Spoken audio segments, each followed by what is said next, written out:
Welcome back. We turn now to Ossining in Westchester County, where the Jewish community is excited to open its arms and doors of its new Chabad to all members of the Jewish faith for worship and education.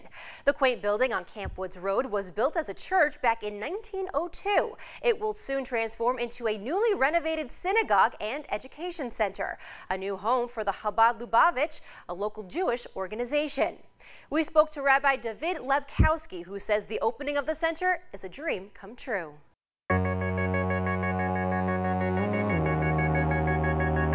So this building was purchased in February of 2015, and it was purchased to serve as a Chabad Jewish center for the Jewish community of Briarcliff and Ossining.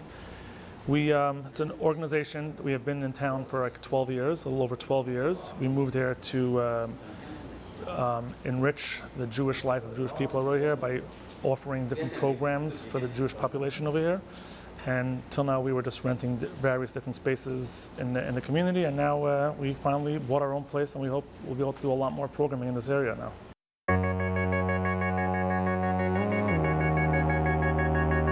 So this was built, the room that we're in right now, this room was built in 1902. It was built as a church originally. And then in 1957, they added on the other part of the building. So for the last 40 years, however, the nursery school, a private nursery school, and we bought it from the nursery school.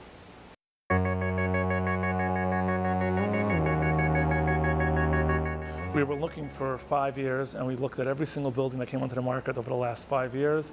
We've almost closed on one building like 3 years ago. That fell through. And to find a building around there is not easy, especially with a lot of parking, and has enough space to do all our programs. And because it was a church at one time, the building really suits our needs very, very much.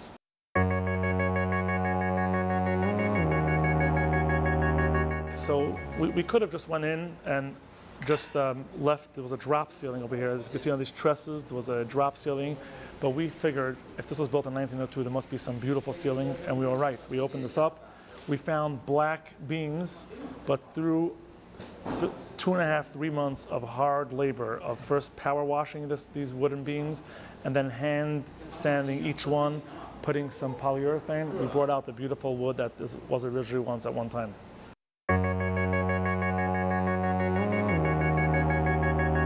So we hope this building will be a place where we'll be able to do a lot more programming. Until now, we were very limited in all the Jewish programming that we were able to do because we didn't have our own space, always looking to find different spaces. We believe that now that we have our own building, we'll have a synagogue over here, we'll have a Hebrew school, a social hall downstairs. We believe we'll be able to accomplish a lot more to bring much more Judaism to the Jewish people in this area.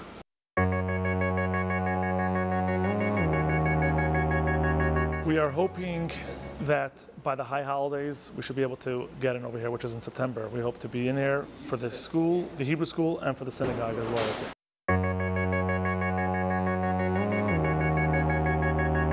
Chabad Lubavitch is a worldwide organization. It began 250 years ago in Russia by the founder of the first Chabad Rebbe. His name was Rabbi Shneir Zalman of Liadi. And there were 7 leaders since then. After he passed away, his son took over, etc., until the most recent Rebbe was the Lubavitch Rebbe, Rabbi Schneerson, and he lived in Crown Heights, first in Russia, then he came over here in 1941, he came over to America, and he was the leader of the Chabad movement, and he actually passed away 21 years ago. But since his passing, Chabad has just been growing, all with his mission, and that is to reach out to every single Jew, no matter where they are, to reach out and try to bring them closer to their own heritage.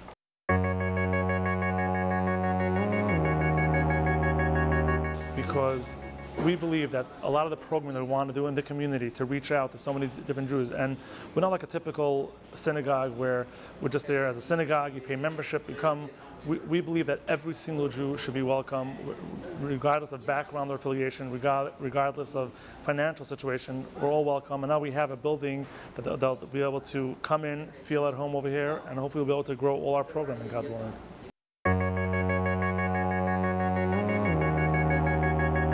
So right now we have a synagogue, which we meet every Saturday. We have services every Saturday. We have a Hebrew school that meets every Sunday for children. Then we have additional classes for children when they get older. They meet another time every week. Then we have bar and bat mitzvah training, where we train the children, to prepare for their bar and bat mitzvah. We have Jewish Women's Circle, which means once a month in different homes in the community, where women get together, discuss, the different ideas and events. We have something called the Jewish Learning Institute, JLI, where we do adult education. And we have 3 main courses every year, which is the fall, winter, and spring course. Till now, we've been using the Briarcliff High School library. We rented it out for our classes. Now we'll hopefully be able to start using our own building for that. We offer also, it's called outreach to different Jewish businesses in the area, where we reach out to them, we go to them, we help them observe as many of the commandments as they're able to. I go to the hospital, I visit the Jewish patients there, I go to Sing Sing, visit the Jewish inmates over there. We also have a different children's programs. We have a bat mitzvah group with girls ages 11 to 13 meet, and they do some fun stuff. Hopefully now we'll be able to increase all our programs much more with this building.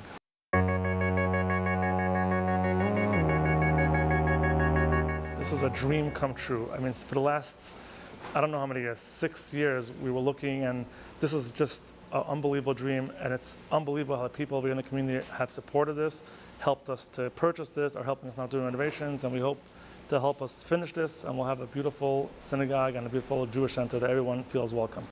That's all the time we have for tonight. Thank you so much for joining us. I'm Amy Greene. Tune in next week for another edition of Hudson Valley Week in Review. Good night.